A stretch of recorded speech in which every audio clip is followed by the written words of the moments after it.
প্রথম আয়াত নাজিল হয়েছিল ইকরা বিস্মি রাব্বিক আল্লাযী খলাক, পড়ো তোমার প্রভুর নামে যিনি তোমাকে সৃষ্টি করেছেন। তা আল্লাহ তাআলা প্রথম চুজ করলেন, চয়েস করলেন, পছন্দ করলেন, বাছাই করলেন ইকরা শব্দটাকে। তার মানে হলো ওহির প্রথম কথা হলো পড়ো। প্রথম কথা কি? সবাই বলেন পড়ো। আপনি আমি কি পড়বো? আমি আমার বাচ্চাকে কি পড়াবো? আপনি আপনার সন্তানকে কি পড়া দিয়ে শুরু করবেন? সেই মেসেজটা আল্লাহ এখানে একসাথে বলে দিয়েছেন, ইকরা পড়ো। কি পড়বো? কোন দিকে পড়বো? কোন রাস্তায় পড়বো? কি জানবো? বিস্মি রাব্বিক, আল্লাহর নামে পড়তে হবে। আল্লাযী খলাক, যিনি তোমাকে সৃষ্টি করেছেন। তার মানে হলো আল্লাহর নামের পড়া আছে কোথায়? সেই পড়া পড়তে বলেছে। আল্লাহর নামের শিক্ষা আছে কোথায়? সেই শিক্ষা আপনাকে নিতে বলেছে। আল্লাহর নামের শিক্ষা পড়ানো হয় কোথায়? ট্রেনিং দেওয়া হয় কোথায়? সেই প্রতিষ্ঠানে আপনি আপনার সন্তানকে ভর্তি করাতে হবে। সেটা হলো মাদ্রাসা। সেটা কি? খুঁজে বের করেন তো আজও পর্যন্ত হাটহাজারী মাদ্রাসায় যেই পরিমাণে শিক্ষার্থী আছে, ঢাকা ইউনিভার্সিটি থেকে কোনো অংশে কম নয়। আমি চ্যালেঞ্জ করলাম, তথ্য নেবেন, খবর নেবেন, তারপরে বলবেন। শুধু এই তথ্যটা বের করবেন, এত ছাত্র থাকা সত্ত্বেও কখনো কোনোদিনও কোনো ছাত্র হত্যা হয়েছে, মারা হয়েছে, জেল জুলুম হয়েছে, এভাবে আপনি কোনো ইতিহাস দেখাতে পারবেন না। তাহলে কি শিখায় তারা? কারণ তারা ওহীর পড়া শিখে, তারা কোরআনের পড়া শিখে, তারা হাদিস শিখে। যেই কারণে কেউ কাউকে একটা থাপ্পড় মারে না, মারা তো পরের কথা। সম্মানিত উপস্থিতি, আপনি আপনার সন্তানকে কি পড়াবেন? আল্লাহ বলছেন ইকরা বিস্মি রাব্বিকাল্লাযী খলাক, তোমার সন্তানকে পড়াও প্রভুর নামের পড়া যেখানে হয়। অতএব প্রথম পড়াতে হবে মক্তবে, পড়াতে হবে নুরানিতে, পড়াতে হবে মাদ্রাসায়। পড়েন আলহামদুলিল্লাহ। এই মেসেজটা কি আমার নাকি আল্লাহর? আল্লাহ বলেছেন।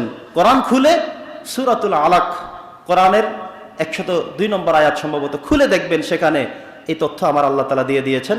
ইকরা বিস্মি রাব্বিকাল্লাযী খলাক, পড়ো তোমার প্রভুর নামে যিনি তোমাকে সৃষ্টি করেছেন। এই আল্লাহর নামের পড়া আমাদের প্রত্যেককে পড়তে বলেছেন। সম্মানিত সুধী, এরপরে আরো 4টি আয়াত নাজিল হয়েছিল। আয়াতগুলো নাজিল হওয়ার পরে নবী করিম সাল্লাল্লাহু আলাইহি ওয়াসাল্লাম একটু কাঁপাকাঁপি শুরু করে দিলেন। প্রচন্ড জ্বর চলে আসলো ভিতরে। কেন? হযরত জিবরাইল আলাইহিস সালাম তাকে 3 বার বুকের সাথে আলিঙ্গন করে জড়িয়ে চাপ দিয়েছিলেন। কেন চাপ দিয়েছিলেন? সিদ্ধান্ত ছিল আল্লাহর যে বুকের সাথে বুক মিলে যখন আপনি চাপ দিবেন, তখন আল্লাহর রাসূলের এই বুক, হৃদয়, এটা পড়ার জন্য প্রস্তুতি গ্রহণ করে ফেলবে। সুবহানাল্লাহ। আপনি আমি কিংবা আমাদের কোনো সন্তান আলিফ বাতা শিখতে মুক্তবে কয়েক মাস গিয়েছিল, তারপর আলিফ বাতা ধরা জিজ্ঞাসা করতে হয়েছিল, তারপরে উল্টা পাল্টা জিজ্ঞাসা করতে হয়েছিল, তারপর জবরজের দিয়ে, তারপরে 1 অক্ষর 2 অক্ষর, এভাবে করে ট্রেনিং দিতে দিতে দিতে দিতে একটা সময় সে বানান করে করে পড়েছিল। এরপরে আরেকটু শব্দ শব্দ করে পড়েছিল, তারপরে সে কোরআন মাজিদের সবক নিয়েছিল। তাই নয় কি? আর নবী করিম সাল্লাল্লাহু আলাইহি ওয়াসাল্লাম একসাথে 3 বার 3টা আলিঙ্গন করার পরে তিনি দেখে দেখে পড়া শুরু করলেন। ইকরা বিস্মি রাব্বিকাল্লাযী খলাক, খলাকাল ইনসানা মিন আলাক, এভাবে তিনি পড়া শুরু করে দিলেন। সুবহানাল্লাহ। তার মানে হলো সেই আলিঙ্গনটা ছিল কেমন আলিঙ্গন? সেটা ছিল কত গুরুত্বপূর্ণ আলিঙ্গন। নবী করিম সাল্লাল্লাহু আলাইহি ওয়াসাল্লাম পড়ার মতো সৌভাগ্য অর্জন করে ফেললেন, যোগ্যতা অর্জন করে ফেললেন। তিনি পড়লেন, কিন্তু জ্বর উঠে গেছে। তিনি বাড়িতে গিয়ে হযরতে খাদিজাকে বললেন, খাদিজা, কোরআনের 5টা আয়াত পেয়েছি আজকে, কিন্তু আমার তো খুব ভয় হচ্ছে। খাদিজা নবীকে ধরে দেখলেন তিনি কাঁপাকাঁপি করছেন। তিনি বললেন, আপনি তাড়াতাড়ি শোন। এবার খাদিজাতুল কুবরা রাদিয়াল্লাহু তাআলা আনহা তাকে একটি কম্বল দিয়ে আবৃত করে দিলেন। এরপরে লম্বা ইতিহাস, তিনি তার চাচাতো ভাইয়ের কাছে ওয়ারাকা বিন নওফলের কাছে নিয়ে গেলেন। তিনি তাওরাত, জবুর, ইনজিল কিতাবগুলো তিনি পড়তেন নিয়মিত। কেউ কেউ বলেছেন এই কি 3টি কিতাবের হাফেজ ছিলেন তিনি। তিনি বলেছেন, তোমার উপরে কি আয়াত নাজিল হয়েছিল একটু আমাকে শোনাও।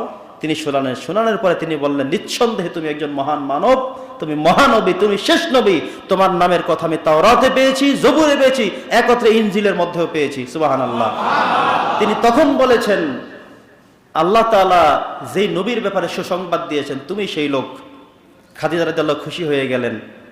নবী করিম সাল্লাল্লাহু আলাইহি ওয়াসাল্লাম চিন্তার মধ্যে পড়ে গেলেন।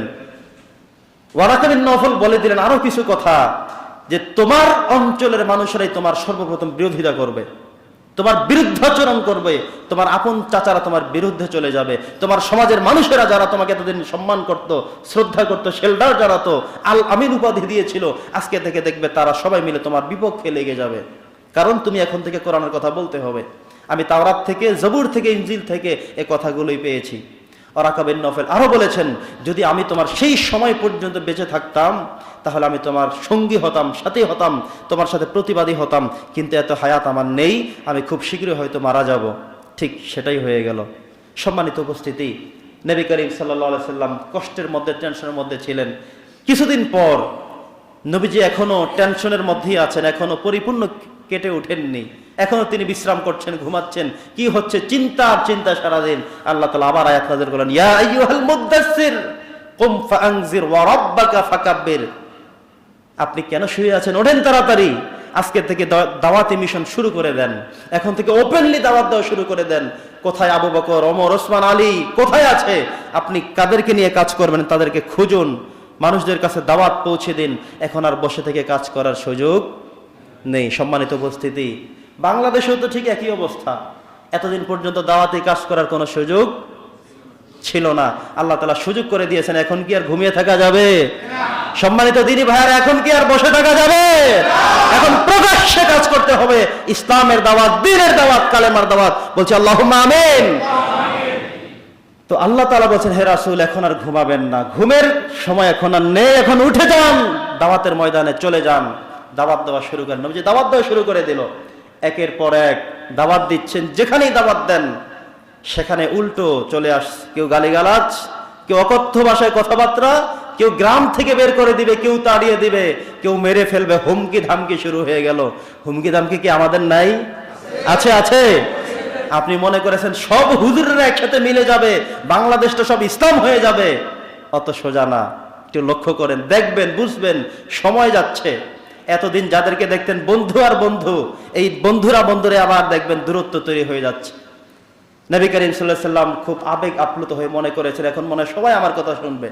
কিন্তু যখন দাওয়াত দেওয়া শুরু করলেন, যখন কালেমা লেপন শুরু করলেন, ঠিক তখনই তার বিরুদ্ধাচরণ আপন মানুষদের থেকে শুরু হয়ে গেল।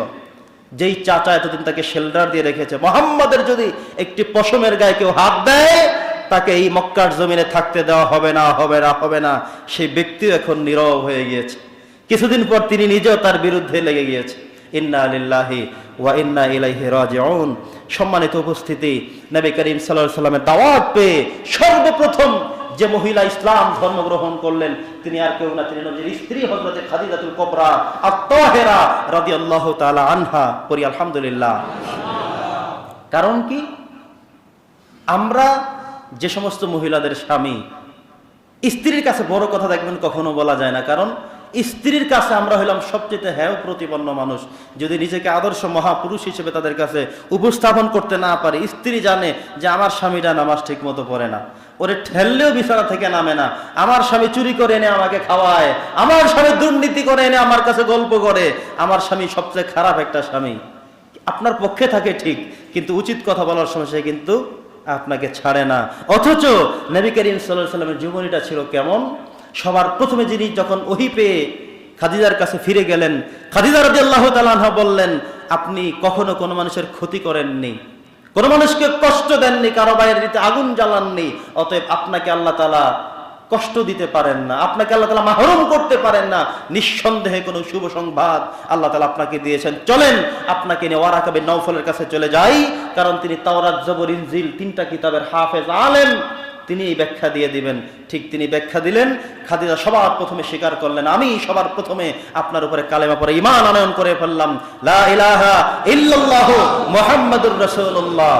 ইতিহাস সাক্ষী দিচ্ছে সর্বপ্রথম যে মানুষটি কালেমা পড়ে ঈমান আনলেন সেটি কোনো পুরুষ নয়, সেটা হলো মহিলা, আর সেই মহিলা হলো নবী করিম সাল্লাল্লাহু আলাইহি ওয়াসাল্লামের সহধর্মিণী। এরপরে ঈমান আনয়ন করলো হযরতে আলী রাদিয়াল্লাহু তাআলা আনহু। এরপর ঈমান আনলেন হযরতে যায়েদ ইবনে হারেস, নবী করিম সাল্লাল্লাহু আলাইহি ওয়াসাল্লামের পালক পুত্র।